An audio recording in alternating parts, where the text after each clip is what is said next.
노진준 목사님의 예배 사색이라는 책에 이런 예화가 있습니다. 제가 한번 읽어 드릴게요. 추측하건대 한 남자가 좋아하는 여자친구에게 연애 편지를 보낸 내용 같아요.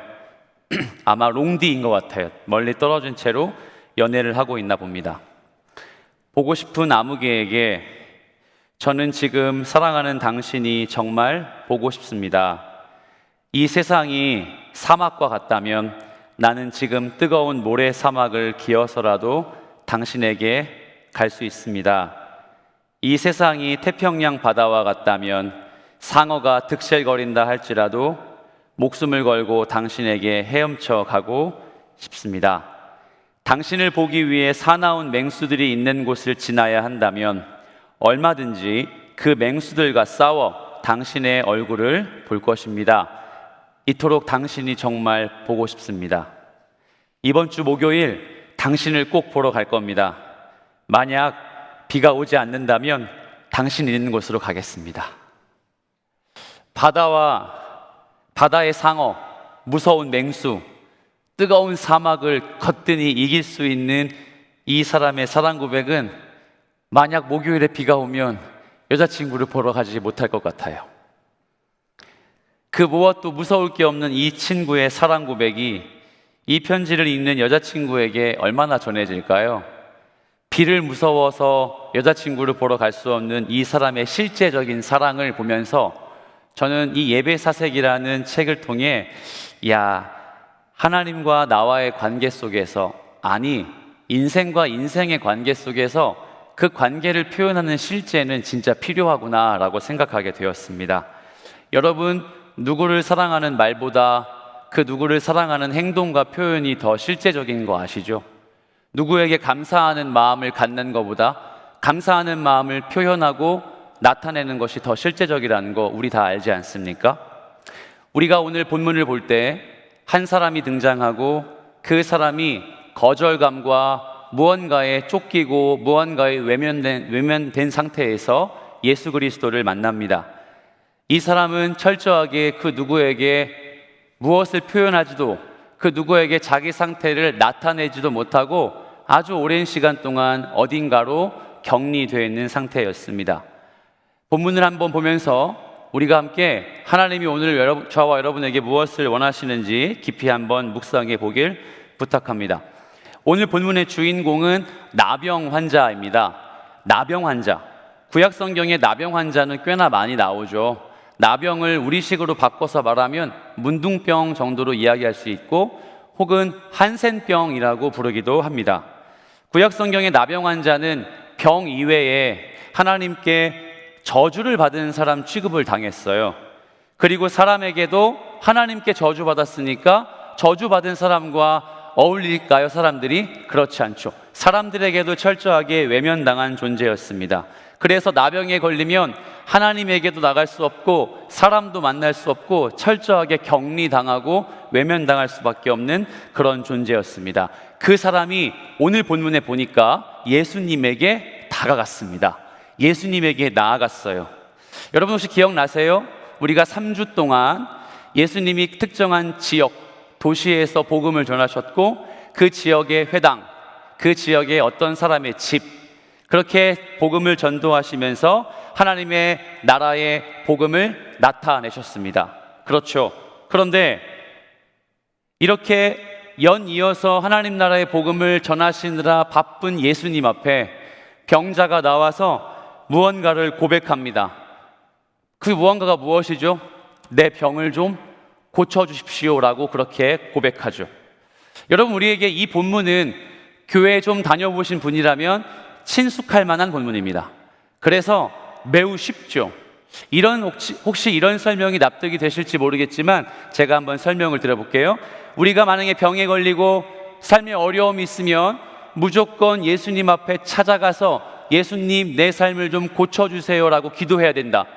부르짖어야 된다. 고백해야 된다. 그러면 주님이 우리를 깨끗게 하실 것이다. 이 정도로 정리하면 오늘 본문 되게 쉽지 않습니까? 이 나병 환자와 같이 담대하게 병의 문제를 가지고 주님 앞에 나아오면 예수님께서 고쳐주신다는 본문으로 이해하면 사실 오늘 설교의 의미가 없을 것 같기도 합니다. 제가 이렇게 강조하는 바는 적어도 오늘 본문은 예수님 앞에 병 고쳐달라고 나와서 그 믿음을 보시고 너 진짜 믿음 좋다, 내가 고쳐줄게, 안수해서 낫는 그런 본문이 아닙니다. 나병 같은 아주 처절한 삶의 어려움을 가지고 왔다고 해서 예수님이 고쳐주시는 그런 교훈으로 삼을 만한 본문이 절대 아니에요. 이 본문의 의미가 어디에 있는지 한번 우리 깊이 묵상해 봅시다. 다시 설명하지만 나병은 성경에 등장하는 수많은 질병 중에 거의 탑급이에요. 가장 많이 나왔어요. 나병, 문둥병이라고 하는 이 병이 말입니다. 레위기에 보면 이 나병에 걸렸을 때 어떻게 대처해야 되는지 나와요. 민수기 12장에 보면 모세의 누나 있거든요. 모세의 누이 미리암이 모세를 저주했다가 나병에 걸려요. 열왕기하 5장에 보면 이방의 장군 나아만이라는 사람 들어보셨습니까? 이 나아만이라는 사람도 나병에 걸려요. 성경의 대표적인 인물들이 이렇게 나병에 걸릴 정도로 나병은 성경에서 매우 친숙한 병이며 이 병은 이스라엘 민족들에게 뭐라고요? 걸리면 곧 하나님의 저주라고 치부할 수밖에 없었던 그런 병입니다. 저는 의학적인 지식은 없지만 조금 깊이 한번 의학적으로 한번 이야기해 보죠. 나병을 의학적으로 보면 레프레시라고 부릅니다. 이 레프레시라는 것은 나균의 이름이래요. 이 균의 박테리아에 감염이 되면 우리가 혹시 보셨습니까? 조그맣게 무언가 생기고 그게 커지고 커지면서 반점이 되고 움푹 파여요. 궤양이 돼요. 그리고 궤양이 돼서 깊어져서 죄송합니다, 절단이 되죠.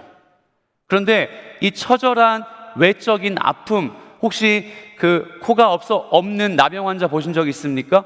입이 떨어져 나간 나병 환자 보신 적 있으세요? 이렇게 얼마나 아플까, 얼마나 처절할까 우리가 걱정할 수 있지만 더 놀랍고 더 속상한 면은 무엇인지 아십니까? 신경에 마비가 와서 그 살이, 그 몸이 떨어져 나갈 때까지 알지 못한다는 거예요. 이렇게 심지어 크게 통증이 커지고 흉해지고 몸에 마비가 올 정도로 아프겠지만 정작 당사자는 그 아픔을 알지 못한다는 거예요. 그래서 어쩌면 학자들은 이렇게 얘기해요. 하나님 앞에 나병이 저주인 건 자신의 죄가 자신의 몸을 파고들 때까지 그 죄의 심각성을 느끼지 못해서, 그래서 나병에 걸리면 하나님 앞에 저주받은 것과 다름없다, 이렇게 이야기한다는 것이죠. 여하튼 이 나병은 난치병이었고 사실 불치병이었습니다. 그러다가 한 학자에 의해서 이 병이 완치되게 되었죠. 그게 누구죠? 한센이라는 사람이죠. 그래서 이 병이 훗날에는 한센병이 되었습니다. 지금도 주변에 있는 나병 환자들이 빨리 대처하면 이 병을 고칠 수 있다고 해요. 자, 그렇다면 성경에서 나병은 더 구체적으로 어떻게 정의할 수 있을지 우리 깊이 한번 봅시다. 성경에서 나병이란 단어의 히브리어는 차라트라고 부릅니다. 이 차라트란 단어 속에 한 가지의 동사가 같이 들어가 있어요. 그게 뭐냐면 매를 맞다예요. 매를 맞다. 뭐라고요? 나병이라는 단어의 뉘앙스 안에 누군가에게 맞다, 이 뉘앙스가 들어가 있다는 말입니다. 어떻게 추측할 수 있을까요? 하나님께 징계를 받다, 하나님께 매를 맞다라는 단어로 이 차라트를 설명할 수 있습니다. 그렇습니다. 유대인들에게 차라트는 하나님이 심판하시는 거였어요. 하나님이 징계하시는 거였어요. 하나님과 이제 단절되는 병이었단 말입니다. 철저하게 하나님과의 관계에서 저주를 받은 사람으로 쯧쯧쯧거리며 상종하지 말아야 할, 저 멀리 밀어내야 할 사람이 바로 나병 환자였습니다. 그럼 여러분, 이 나병 환자를 죄인 취급할까요? 아니면 그냥 좀 더러운 사람으로 생각할까요? 이스라엘 백성들이라면 어떤 사람으로 취급했을까요? 죄인이죠. 그는 공적인 죄인입니다. 그냥 병 하나만 걸렸을 뿐인데, 균에 감염돼서 팔이 잘렸을 뿐인데, 코가 떨어져 나갔을 뿐인데, 그가 하나님 앞에 치명적인 죄를 지은 저주받은 죄인으로 치부했다는 말입니다. 레위기 13장 46절을 보면 나병이 어떻게 나와 있는지 나와 있어요. 어떤 병인지. 병 있는 날 동안은 늘 부정할 것이라. 그가 부정한즉 혼자 살되 어디서? 진영 밖에서 살지니라. 여러분, 이 병에 걸리면 가족이랑 같이 있을 수 없습니다. 이 병에 걸리면 지금처럼 공동체에서 신앙생활 함께 할 수 없습니다.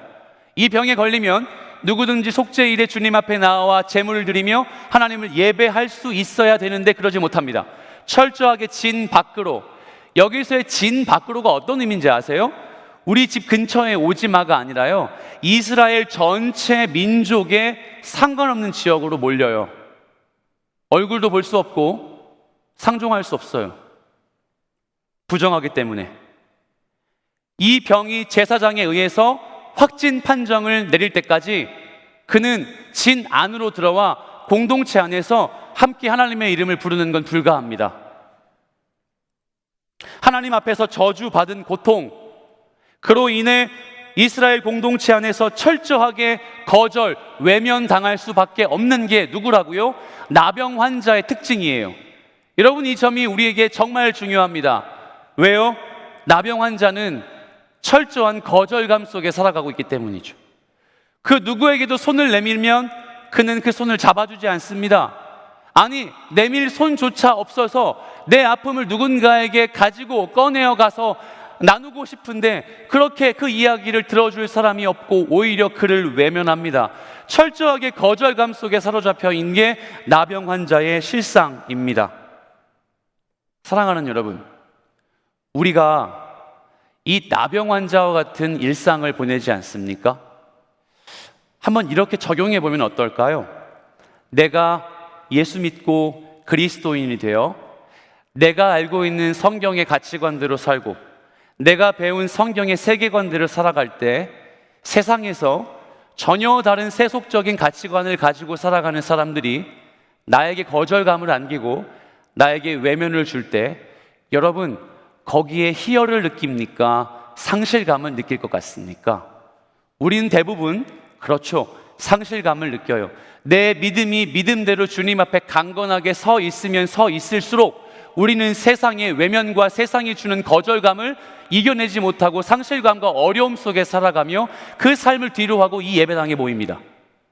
그리고 주님 앞에 나와 그 거절감과 상실감을 상쇄받기 위해서, 회복하기 위해서 주님을 부르짖고 말씀 앞에 회복하려고 안간힘씁니다. 그렇지 않습니까? 만약 제가 방금 설명해드린 한 주의 성도의 정체성과 관계없는 인생을 살고 오신 청년이 계시다면 죄송합니다. 이 말씀에 은혜가 안 될지도 모르겠습니다. 나병 환자는 지금 자신의 세상이었던 유대교인들 사이에서 외면당했습니다. 자신의 공동체였던 유대교인들 사이에서 외면당했고 거절감 당했어요. 그에게는 의지할 이가 아무도 없었습니다. 그런데 나사렛 출신의 30대의 한 청년이 그 곁에 있는 사실을 알고 그 나병 환자가 그 청년에게 다가가 고백합니다. 예수님, 제 병을 고쳐 주십시오. 40절에 보면 그는 예수님 앞에 꿇어 엎드려 고백했다고 나와 있습니다. 여러분, 어떻게 이 나병 환자가 예수님 앞에 있죠? 의아하지 않습니까? 지금 의아합니다. 왜요? 이 나병 환자는 지금 어디 있어야 마땅합니까? 진 밖에 있어야 됩니다. 그 나병 환자는 공적으로 아직 하나님께 저주를 받은 죄인의 신분이기 때문에 예수님 앞에 나와서 예수님께 무언가를 이야기할 수가 없는 사람이에요. 왜 이 사람은 여기에 있는 걸까요? 무언가 범죄를 저질러서 철창을 넘어서 담을 넘어서 진 안으로 들어온 걸까요? 여러분, 여기서 우리는 중요한 이 사실을 이해하고 넘어가야 됩니다. 마태복음 8장에 이런 말씀이 있죠. 마태복음 8장 1절과 2절 말씀은 우리 함께 여러분이 읽어주시면 좋겠습니다. 시작. 예수께서 산에서 내려오시니 수많은 무리가 따르니라. 한 나병 환자가 나와 절하며 이르되 주여, 원하시면 저를 깨끗하게 하실 수 있나이다 하거늘. 아멘. 여러분 기억나세요? 복음서를 배울 때는 늘 무엇을 신경 써라? 병행 본문을 봐라. 동일한 본문, 동일한 사건인데 마태와 마가와 누가와 요한의 시점에서 어떻게 이 사건을 해석하는지를 반드시 알아야 된다. 마태복음 8장의 1절과 2절 말씀은 우리가 지금 읽고 있는 나병 환자가 예수님을 독대하는 장면과 똑같은 내용입니다. 바로 그 사건을 마태의 시각에서, 마태의 시선에서 기록한 내용입니다. 마태가 이렇게 이야기합니다. 예수께서 산에서 내려오시니 수많은 무리가 따르니라. 한 나병 환자가 나와 절하며 이르되 주여 원하시면 저를 깨끗하게 하실 수 있나이다. 예수님이 지금 어디에서 내려오셨죠? 산에서. 자, 바로 이겁니다. 진과 진 사이에 산이 있었습니다. 예수님은 그 산에 올라가셔서 무언가를 하신 것 같아요. 그 무언가를 하시는 그 상황에, 우리의 추측으로는 그 상황에 누가? 이 나병 환자가 있었던 것 같아요. 그런데 마태복음만 조금 살펴보면 알 수 있듯이 8장 앞부분, 5장, 6장, 7장은 혹시 뭔지 아십니까? 산상수훈입니다. 예수님께서 산에 올라가 하나님 나라의 복음을 전파하셨습니다. 우리가 알고 있는 팔복, 천국을 사모하는 자, 애통하는 자, 하나님의 영혼을 품는 자, 이 영혼들의 하나님 나라의 8가지의 복을 설교하시고 선포하신 후에 그 예수님이 산에서 8장 1절 내려오셨습니다. 그리고 한 나병 환자가 산 밑에서 주님을 만난 것처럼 보이지만 아니요, 이 나병 환자는 지금 율법에 의해 진 안에 있을 수 없단 말이에요. 그러면 진과 진 사이에 산에 예수님이 계신 걸 알고 그 말씀을 들으러 무언가 팔이 없을 상황일지도 모르겠고, 이미 궤양이 깊어질 대로 깊어질지도 모르겠고, 그 당시에 마스크가 있었겠습니까? 얼굴이 다 문드러지고 코가 다 무너졌을지도 모르겠는데, 그 상황에 예수님 앞에 찾아가 예수님의 산상수훈의 말씀을 다 경청한 거예요. 하나님의 말씀을 들은 거예요. 하나님의 말씀을 듣고 예수님을 따라 산 밑에 내려와 꿇어 엎드렸습니다. 주여 원하시면 저를 깨끗하게 할 수 있습니다. 그 산은 학자들에 의해서 이렇게 얘기합니다. 하틴산이라고 해요. 우리가 알고 있는 그런 산들이 아니겠죠. 아마 언덕일 겁니다. 아무래도 진과 진 사이의 사각지대에 어쩌면 예수님이 이 산으로 올라올 수밖에 없었던, 마치 광야에 내몰렸던 유대인들의 심정을 아시기라도 한 듯 이 산에 올라가서 그리스도의 복음, 하나님의 나라를 설교하신 거예요. 사랑하는 여러분, 그렇다면 우리는 알 수 있습니다. 이 나병 환자가 예수 그리스도의 말씀을 들은 거예요. 듣고 마음의 감동을 느낀 거죠. 그리고 믿은 것 같아요. 믿고 예수님을 졸졸 따라와 예수님이 평지에 다다르셨을 때 그 예수님 얼굴 앞에 엎드려 경배한 겁니다. 그리고 고백한 겁니다. 주님 원하시면 깨끗하게 하실 수 있나이다. 할렐루야. 할렐루야. 믿음은 그리스도의 말씀을 들음에서 납니다. 하나님을 향해서 기적과 하나님을 향해 기도의 제목을 아뢰일 수 있는 그 또한 믿음은 말씀이 없이 불가합니다. 로마서 말씀을 보면 10장 17절에 이렇게 나와 있습니다. 우리 함께 읽어보죠. 시작. 그러므로 믿음은 들음에서 나며 들음은 그리스도의 말씀으로 말미암았느니라. 아멘. 철저하게 하나님의 말씀이 우리를 설득하고 있죠. 믿음은 들음에서 납니다. 그런데 그 들음은 심리적이고 뭔가 감정적이고 사람 좋아서 내가 아는 저 오빠와 저 형이 예수님 잘 믿어서 그 이야기를 듣고, 아니요, 철저하게 절대적으로 평가하는 건 뭐냐면 그냥 말씀입니다. 그저 성경입니다. 성경의 말씀을 듣고 내 믿음이 시작된다는 거예요. 고백이라 함은, 말이라 함은, 찬양이라 함은 말씀으로 인해서 내 안에 믿음 없이는 불가능한 거예요. 한낮 부르는 가요, 한낮 여자친구 남자친구에 고백하는 사랑 고백 따위도 비교할 수 없는 아주 처참한 고백이 그런 고백이 된다는 거예요. 그런데 이 나병 환자는 자신의 병 치료를 위해서 예수님 앞에 나오지 않았습니다. 그가 나온 이유는 말씀을 통해 그 안에 믿음을 가졌기 때문입니다. 그 믿음을 소유한 주의 백성이었기 때문입니다. 사랑하는 주의 백성 여러분, 왜 이 자리가 우리 신자의 삶에서 이토록 중요한 자리일까요? 이 예배 현장이 우리 성도 그리스도인에게 한 사람 한 사람에게 왜 이토록 중요한 자리일까요? 우리의 믿음이 이 말씀의 현장으로부터 일어나기 때문이죠. 우리가 갖고 있는 신자의 삶이 이 말씀 없이는 불가하기 때문입니다. 여러분 아시잖아요. 말씀 읽지 않아도요, 찬양 부르지 않아도요, 예배 드리지 않아도요, 사는데 전혀 어려움 없습니다. 적절하게 선한 척하면서 신자의 삶 사는 것처럼 이야기해도 너 교회 다니는구나, 어쩐지 되게 착하더라, 이렇게 얘기하는 거 우리 충분히 들을 수 있습니다. 하지만 주님 앞에 철저히 재판관 앞에 우리의 심령을 내어놓고 고백하면 좋겠습니다. 여러분, 믿음이 말씀으로 인하여 생긴 건 맞습니까? 이 말씀이 여러분의 믿음을 건드리고 있다는 사실에 동의하십니까? 그게 여러분의 정서의 고백이며 심리적인 고백이며 아직도 사람 보고 예수 믿지 않습니까? 여러분 명심하십시오. 말씀은 우리를 듣게 하시고 그 들음은 우리에게 믿음을 갖게 합니다. 그리고 믿음 있는 주의 백성은 반드시 반응합니다. 어디에서요? 예수님 존전에서. 주님 앞에 나와 반드시 반응합니다. 여러분, 그는 지금까지 하나님께 버림받은 사람이라고 자기를 생각했을 거예요. 왜요? 나병이 뭐라고 했죠? 하나님 나를 저주한다고 생각했을 거예요. 혹시 여러분 이런 분 없으십니까? 인생이 풀리지 않고 내 삶에서 되는 것 하나 없고 내 주변의 사람들이 하나 둘 다 떠나가고 있을 이때에 주님 나 사랑하실까? 내가 예수님의 제자는 맞는가? 아니, 하나님이라는 분은 진짜 있는 건 맞을까? 이런 질문 속에 여러분 고통받고 마음의 어려움이나 삶의 딜레마 겪지 않습니까? 이럴 때 우리 이 말씀에 주목해 봅시다. 믿음은 말씀을 들음에서 나며 그 믿음은 반드시 여러분 고백과 액션이죠. 그 삶의 행동을 취하게 만들어 줍니다. 이 사람의 심정에 공감해 봅시다. 누구도 나와 상종하지 않았습니다. 누구도 나를 오늘 진영 형제나 선교팀처럼 격려하지 않았습니다. 그랬구나, 아프지, 힘들지 라고 이야기하지 않았습니다.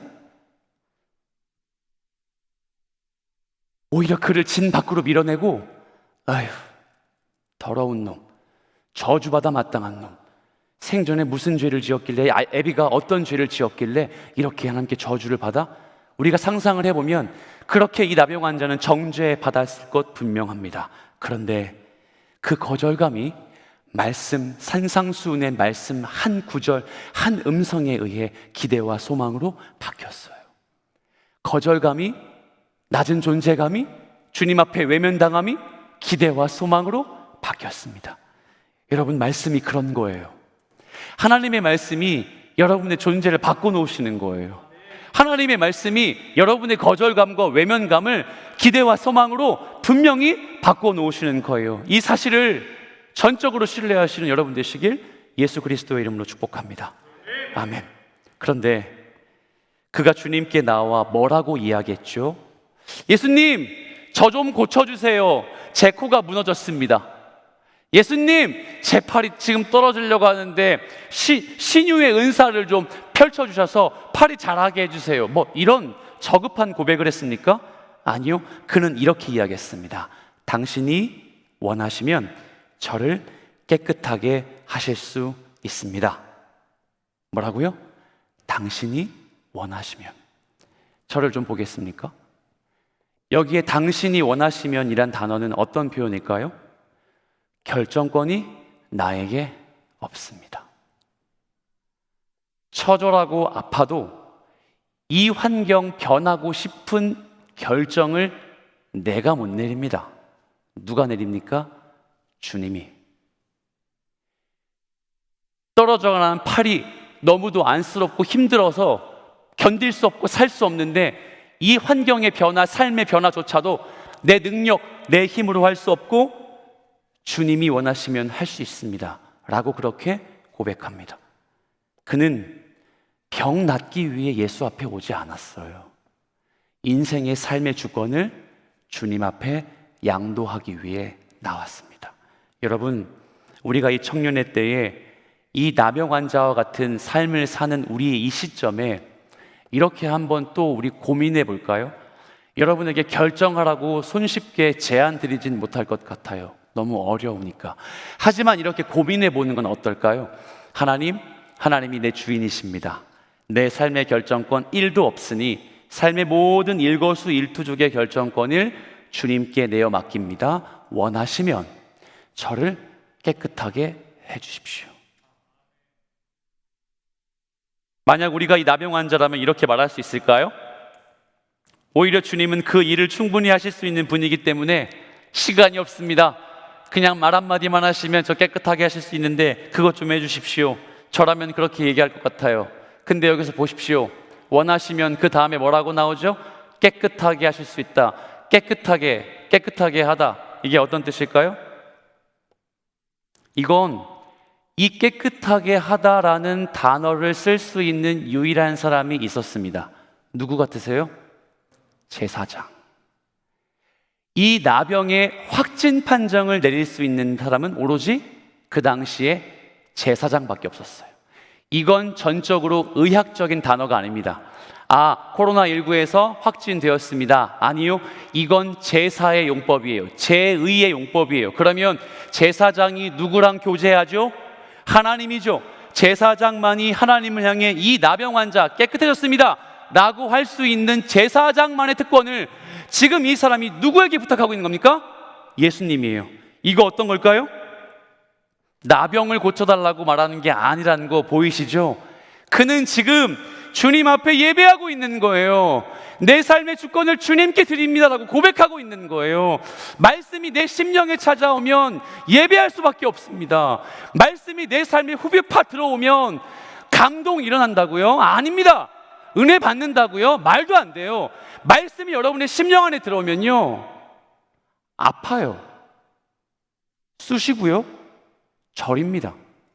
그리고 그 아픈 것 깨끗하게 하실 이인 예수께 내어 맡길 수밖에 없어요. 이게 말씀으로 은혜 받은 그리스도인의 가장 보편적인 예배의 자세가 되는 겁니다. 원하시면 깨끗하게 하실 수 있다. 이 간절한 고백은 이 나병 때문에 지금까지 오해하고 있었던 하나님과 나와의 관계, 나 하나님이 버리는 줄 알았는데 아니었어. 하나님이 나 저주하시는 것 같았는데 아니었단 말이야. 너무 행복해. 내가 하나님이 사랑하는 주의 제자가 된 거 맞구나. 하나님 나 버리지 않으셨구나. 이 고백을 하는 거예요. 그걸 우리 뭐라고 부르죠? 전능하사 천지를 만드신 하나님 아버지를 내가 믿사오며. 이거 뭡니까? 신앙 고백. 여러분, 그러므로 예수님 앞에 나와 신앙 고백하는 원초적인 신앙의 모습 절대 뒤로 미루지 마십시오. 내가 사랑하고 내가 따르는 예수를 향해서 내가 믿습니다. 내가 신뢰합니다. 내 삶의 주권을 주님께 맡깁니다 라고 고백하는 거 인색하게 뒤로 미루지 말란 말입니다. 언제까지 마스크가 여러분을 보호할 거라 생각합니까? 언제까지 마스크가 여러분의 신앙을 대신할 거라 생각합니까? 이제 영적인 마스크 저 뒤로 미루시고 주님 앞에 나와 고백하십시오. 주님, 원하시면 저를 깨끗하게 할 수 있습니다. 끝으로 예수님이 이제 어떻게 하셨는지 볼까요? 이 고백을 듣고 예수님이 어떻게 반응하셨죠? 41절입니다. 41절 시작.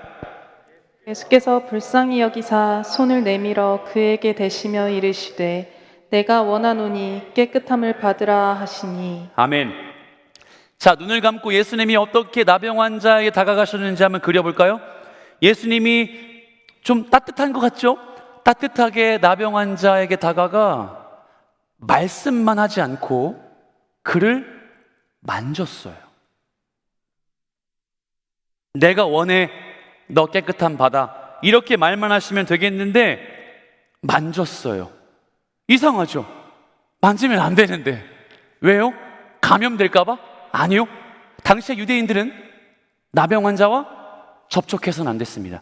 이건 율법이고 하나님이 직접 명령하신 바예요. 만약 내가 실수해서 나병 환자를 만지면 내가 어떻게 되죠? 하나님의 동일한 저주를 받는 자로 치부됩니다. 진 밖에 나가야 되고 또 외면당합니다. 그런데 예수님이 뭐 하신 거예요? 그 나병 환자에게 내가 원해 깨끗해져라, 이게 아니라 만지셨어요. 우리 얼마 전에 전도사님이 설교하셨죠? 터치. 예수님이 그를 만지셨어요. 율법의 기준을 예수님이 어기셨어요. 말도 안 되죠. 어떻게 예수님이 그러실 수 있죠? 왜 예수님이 율법을 어기셨을까요? 왜 율법을 어기시면서까지 그를 만지셨을까요? 여러분 생각해 보세요. 왜 예수님이 그를 만지셨을까요? 그건 바로 그 자리에, 기억나세요? 하나님 나라가 있기 때문이죠. 하나님 나라는 율법 지키고 율법 다 잘 지키는 주의 백성이 거한 곳이 아니라 율법을 초월해서 예수 그리스도 자체가 율법의 완성이 돼서 그가 직접 희생하심으로 말미암아 영혼을 살리는 곳이 하나님 나라였다는 것을 지금 말씀하시는 겁니다. 하나님 나라는 부정당하고 거절받고 소외당하고 외면당하며 실패한 인생들이 예수 앞에 나올 때 어떤 나라가 되느냐?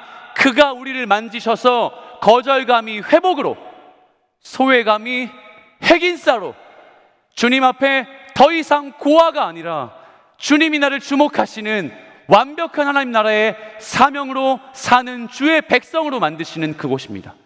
그러므로 나병 환자는 그저 주님 앞에 나오면 되는 거였어요. 뻔뻔하고 아주 낯두껍게 주님 앞에 나오면 되는 거였어요. 그리고 그가 예수님의 만지심을 통해 어떻게 됩니까? 나았습니다. 깨끗하게 되었습니다. 사랑하는 여러분, 기억하십시오. 하나님 나라의 복음은, 하나님 나라는 외롭고 쓸쓸한 우리에게 오신 주님이 우리 만지시는 곳입니다. 그 만지심을 통해 회복하는 곳입니다. 그리고 그 회복을 통해 우리의 내면이 바뀌고 또 하나 뭐죠? 우리의 삶이 변할 수 있는 곳이라는 거예요. 예수 믿은 지 수십 년이 되고 모태신앙이라 내 이력을 내밀고 주님 앞에 리더며 목회자라고 이렇게 외치고 있는 이때에 여러분 기억하세요?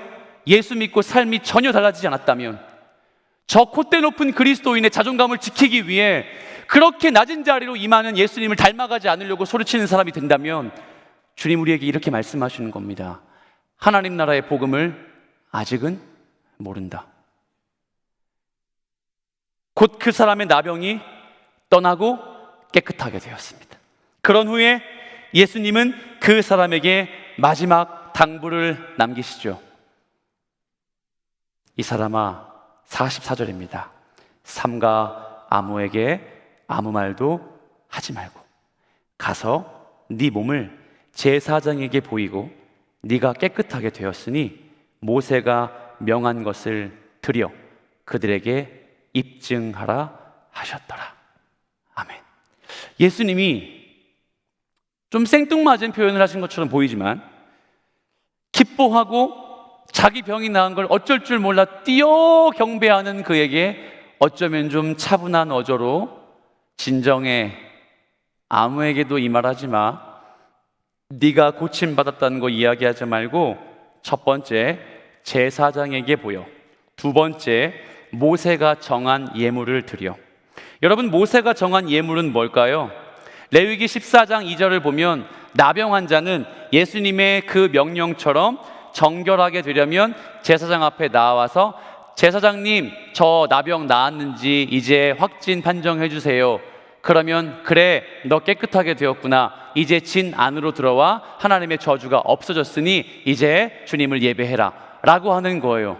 그런데 두 번째, 모세가 명한 예물은 뭘까요? 성경의 학자들이 친절하게 정리해 주세요. 모세가 명한 예물은 산새 2마리, 백향목이란 나무, 홍색실, 그리고 우술초와 질그릇 5개를 준비해서 무언가 예식을 하는 거예요. 아유, 복잡하기도 해라. 이걸 정해서 하나님 앞에 드려야 마땅합니다. 제가 여러분 외울 필요 없습니다. 한번 들어보세요. 우선 산새 1마리를 질그릇 안에 놓고 흐르는 물에 잡습니다. 죽인다는 거죠. 새가 몇 마리라고요? 2마리인데 1마리는 그렇게 죽입니다. 그런 다음에 다른 산새 1마리에다가 죽은 새의 피를 묻혀요. 묻히고 둡니다. 그리고 우슬초, 백향목, 홍색실에도 죽은 새의 피를 묻힙니다. 그리고 이 새를 들로 나아가 방목합니다. 놔주죠. 여러분, 어떤 느낌이 드세요? 한 새는 죽여서 피를 흘리게 하고 나머지 한 새는, 한 마리의 새는 그 피를 묻혀서 날려 보냅니다. 여러분, 레위기가 어떤 성경이라고 했죠? 레위기는 예수 그리스도의 십자가를 예표하는 성경입니다. 우리의 예배를 먼저 그림자처럼 보여주는 성경이에요. 그러면 이거 그냥 쇼가 아닙니다. 여기의 산새는, 산새의 죽음, 그 죽음의 피는 바로 오늘날 우리가 겪는 예수 그리스도의 십자가입니다. 그의 죽으심으로 말미암아 그의 피값으로 누군가가 해방을 얻는 이 과정을 나병에서 회복받은 이 사람이 모세가 정한 그 기준대로 지금 해야 마땅했던 거예요. 그렇다면 예수님은 지금 뭐 이야기하고 싶은 걸까요? 잘 기억하세요. 너 지금 나에게 말씀을 듣고 회심하고 믿어 나를 예배하지? 그런데 이게 끝이 아니야. 내가 지금 너에게 헌신하여 널 깨끗하게 해주었지만 곧 네가 진짜 깨끗하게 될 그날이 올 거야. 그날은 내가 너를 위해 십자가에 달려 죽는 그 사건이야. 예수님은 지금 나병 환자에게 게임이 끝났다고 이야기하지 않습니다. 이제 시작이라고 이야기하고, 이 모세가 명한 예물을 드림으로 말미암아 나는 곧 너를 위해 죽을 거야. 내가 널 위해 죽을 걸 이제 기다려. 그리고 뭐해? 마지막이죠. 가서 그들에게 입증하라. 네가 지금 만난 예수 그리스도의 은혜를 전하라. 그리고 내가 궁극적으로 십자가의 보혈로 너를 위해 죽게 된 그날까지 뭐해라? 입증하라. 정하라. 전하라. 입증하라. 사랑하는 성도 여러분, 사랑하는 청년 여러분, 이 예물로 무얼, 이 나병 환자, 치유받은 이 나병 환자가 무얼 입증할 수 있죠? 그가 입증할 수 있는 건 뭘까요? 자기 병 나은 거예요. 그렇죠. 그렇지만 모세가 명한 예물을 드리면서 입증하라고 말씀하신 이유는 뭘까요? 네가 나은 걸 입증하는 게 아니라 곧 예수가 너를 위해 죽을 거야. 예수의 십자가 사건이 얼마 남지 않았음을 많은 이들에게 입증하라고 말하는 겁니다. 사랑하는 여러분, 말씀을 정리합니다. 여러분, 이 사람은 수년 동안 오랜 시간 거절감으로 묶여있던 인생이었습니다. 그리고 그 거절감이 세상과 삶의 자리에서 녹록치 않아 허덕이고 있을 때 이 사람이 산에서 예수 그리스도의 말씀을 듣고 인생을 바꾸게 되었습니다. 그 인생의 바뀜은 말씀으로 인해서고, 그는 그 말씀 듣고 고개 끄덕이고 아멘만 하지 않았습니다. 그는 그 말씀으로 인해 들은 진리를 고백했고 마음으로 믿어 예수님께 그 주권을 드렸습니다. 그리고 그가 나았죠. 그는 이제 사명을 전달받았습니다. 뭐라고요? 가서 너도 입증하라. 너도 그 삶을 통해 예수를 전하라. 오늘 우리 귀한 형제와 자매들이 5시 반이면 5시간을 가서 그 시골에서 복음을 전하고 그 시골에서 반찬을 날리며 어르신들을 섬기고 그 낡은 교회 외벽을 페인트칠을 하며 청소하며 귀한 목회자를 섬길 겁니다. 여러분, 이들이 이런 귀한 발걸음 하는 이유는 어디에 있을까요? 대학생들이니까 시간 많아서일까요? 아니면 휴가가 연차가 많아서 수련 때 몇 개 쓰고 단기 선교 때 몇 개 써야지, 이런 어떤 젊을 때 객기일까요? 저는 그렇게 생각하지 않습니다. 복음은 들음에서 나고 들으면 반드시 내 삶이 바뀌고 그걸 입증하게 됩니다. 그걸 전하게 되죠. 근데 그 전하는 내용이 뭐예요? 그가 오신 이유죠. 예수 믿으면 잘 되고 복 받는 것을 입증하는 것이 아니라 그가 죽으실 거다. 그의 죽으심이에요. 나를 위해 십자가에 달리신 예수 그리스도의 희생이에요. 나를 사랑하사 나를 위하여 자기 몸을 버리신 하나님의 아들의 믿는 그 믿음을 전달하는 거예요.